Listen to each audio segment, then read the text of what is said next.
One day I was walking through the woods with my dog and my mom. I live about 20 minutes away from the woods. We wanted to go home, but my mom was old and couldn't walk home, so she took the car instead. I continued to walk home for about 15 minutes. Normally, I'd be in my neighborhood already, but I wasn't. I didn't think anything of it and just kept walking in the direction to get home. At the time I started walking back, it was 8:30, but it was 9 o'clock now. I still wasn't home. I decided to call my mom to come get me because I thought I was lost. When she came to where I said I was, she didn't see me. I decided to go to the side of the road and she finally found me. As we were heading home, I realized we weren't going the right way.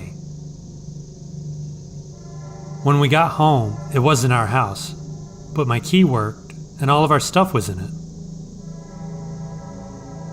The next morning when I woke up, I was in my actual house. I asked my mom what happened last night. She said we only went for a walk and came back home. Was it all a dream?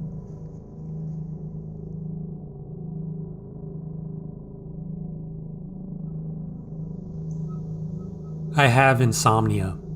Had it for years, and the best thing for me, I've found, is just to go out and walk for an hour or so. This was pretty easy at my college because of the layout. A rather large loop with plenty of open spaces and paths, always well lit. In the center of this circle, there was a large patch of forest that was unlit. Because of this, I never walked the forest at night. But one night, for no particular reason, I decided to change my path and go right through it. I've gone through this path enough times during the day. It's clearly marked floor trails with wooden bridges at points and metal plates on the trees all designate where to go and where you are.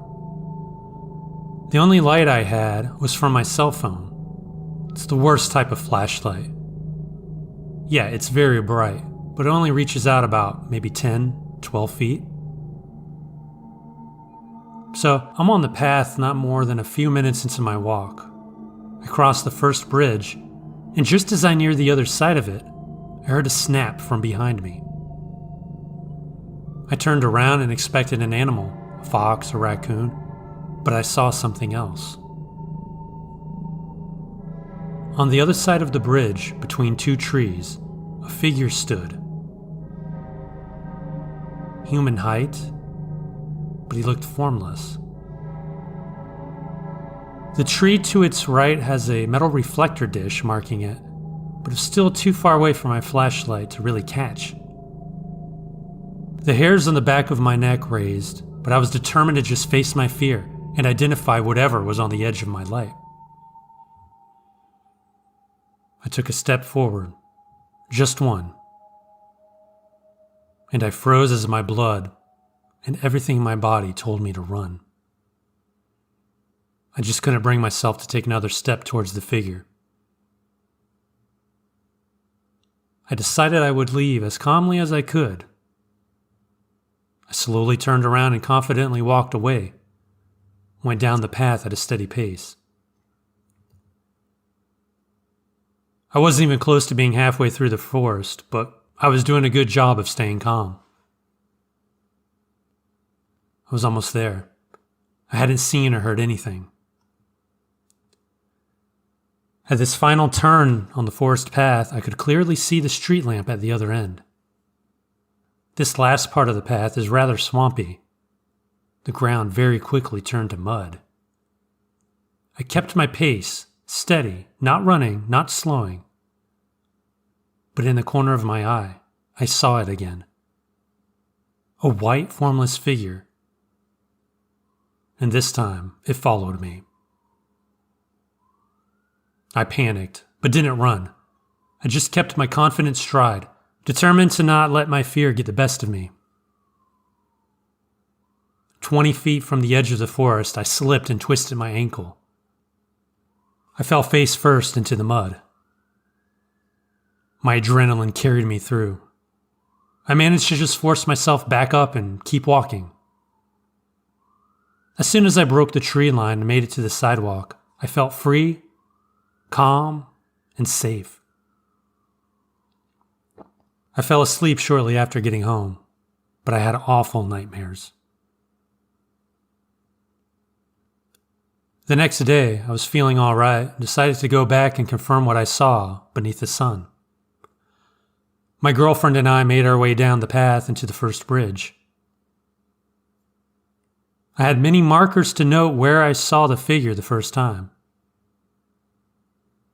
I knew I had found the exact spot, but there was nothing between the trees. It was an empty space, empty, clear for a good distance in both directions. The second place I saw the figure was another open clearing. The only thing of note was a fallen tree, but nothing near the height of what I saw. I never walked alone at night in the forest again, but I did keep my night walks around campus without incident. I had been in the forest at night with others multiple times after this, but I never noticed another figure. It's been a few years now, and I still don't know how to explain what I saw.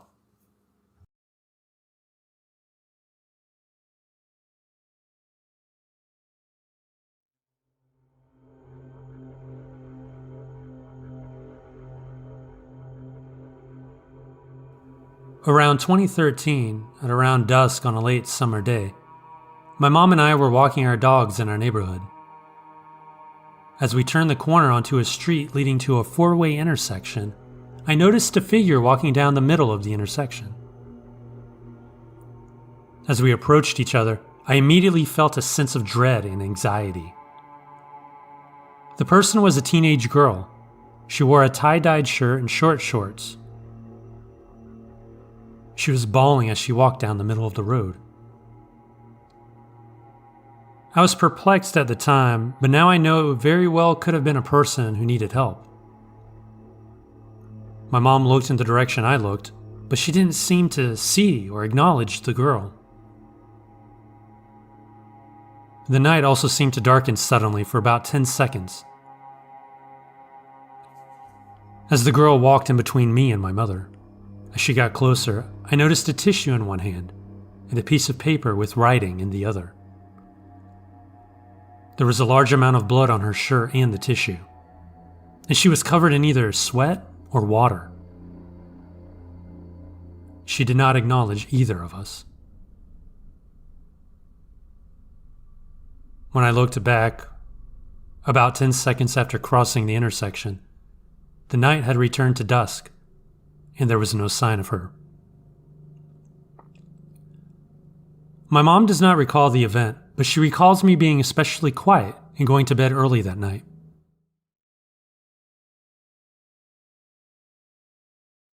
This all happened 2 years ago. I first encountered this thing one night when I was sitting around my campfire. I just happened to look at my neighbor's window, and I saw this sickly-looking dog staring at me. I knew my neighbors really well, best friends in fact. I thought, well, maybe they adopted an older dog. I'll ask them tomorrow when I see them. So that's what I did. They looked at me confused and said, "Dog? We don't have a dog." I told them that I saw this old-looking dog in their window last night. And that's when it all started. The next night, I was sitting in my chair next to the fire and my sleeping puppy. I was reading a book. All of a sudden, I heard a big bark. So loud, in fact, my ears hurt from it. It came from the backyard.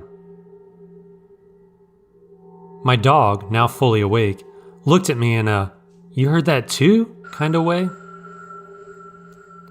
I instantly got up and walked to my back window. All I saw were two eyes looking at my house.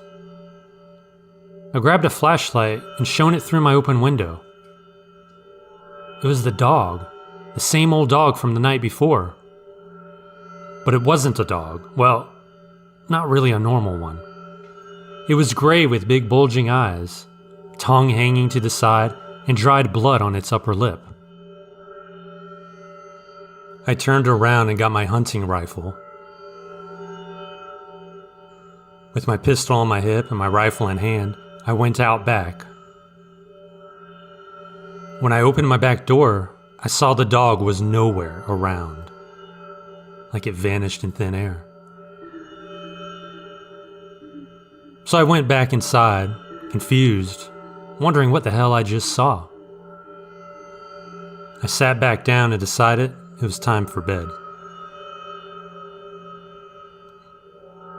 When I was brushing my teeth, I heard the super loud bark again. I peeked out the blinds. Nothing was there.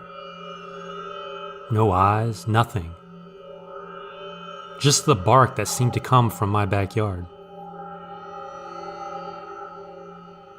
I shook it off and went to my bedroom, laid down. I finally nodded off to sleep about half an hour later. I heard the loud bark again. Every hour I woke up to that bark. I finally had enough. It was 3 a.m. I grabbed my pistol off my nightstand and went down the hallway. My dog wasn't far behind me. I turned the corner to go down the stairs, and there it was.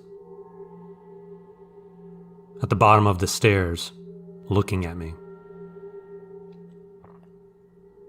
Moonlight shone on it like an eerie monster from a movie.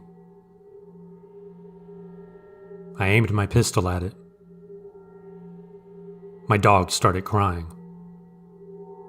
At that point, I knew it wasn't my imagination. There was something there. I shot one round into its face. It seemed to bounce off the beast. It barked loud and slowly walked away. I ran down the stairs and flipped on the lights, and it was gone. I shook so bad. I sat down, wondered what it was. I faced a grizzly bear at 30 yards with just a bow in the Yukon. I've wrestled bulls, but this just shook me. Then I heard 3 knocks on my door. I ran over and opened it. I was ready for anything.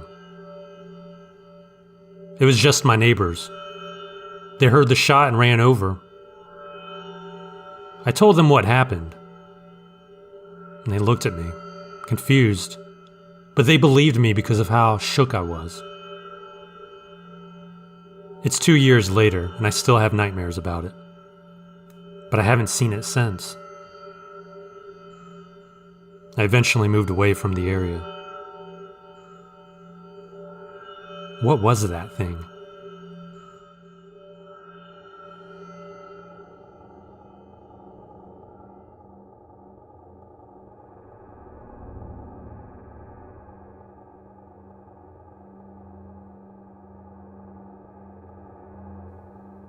When I was 6 years old, my family and I lived in a big apartment complex. Outside the front was a big grassy area, and across from that was another apartment complex. I had a group of about 4 friends around my age there. One day, we went through the glass doors into the other apartment complex. It had a big pool surrounded by apartments. The pool was covered for the season. While we looked around, a man came up to us. I remember he had dark, almost black hair, kind of thinning, and a black mustache. He asked us kids what we were doing, and we just said, "Hey, we're just walking around." He introduced himself and said he was a policeman. We all thought that was pretty neat, because I'm pretty sure he was the first policeman I'd ever met up close. He didn't talk to us any more than that, so we all just left and went to play somewhere else. It's strange when I think about it, but I don't remember ever seeing another person at that apartment complex. But later that night, my friends and I went back over there, for whatever reason. Probably boredom again. We walked in through the glass doors and up to the covered pool, when the same man came over to us. He asked us, "What are you doing over here at night? You kids should be home." I don't remember what we said in response, or if we even had time to respond. What the man said to us next changed my worldview for the next decade or so. He yelled, "Get out of here. I'm the boogeyman." Of course, I had been told all my life that there was no such thing as the boogeyman. Plus, I felt safe with this man. He said he was a policeman, and policemen, they're the good guys, right? So I spoke up and said, "No, you're not. You told us you were a policeman." He was clearly angry or crazy, and he obviously wanted to scare us. So I think the fact that we hesitated aggravated him. So he replied, "During the day I'm a policeman, but at night, I'm the boogeyman." And as he said it, to prove that he meant it, he picked up one of my friends and threw him on the covered pool. That was enough to convince us. We all ran out the doors into our apartments as fast as our little legs would go. We were too young to even consider going back to help our friend, who I saw struggle to get out of the pool. We didn't know until the next day if he had escaped the boogeyman. But every one of us kids told our parents that the boogeyman was indeed real, and we had met him. In fact, I told a lot of people over the next several years that the boogeyman was real. I used the fact that he had picked up my friend and thrown him as proof. For the rest of my childhood, I actually believed the boogeyman wasn't an actual human, but a monster in human form. That man became a legend in my mind. I remember him to this day, 50 years later.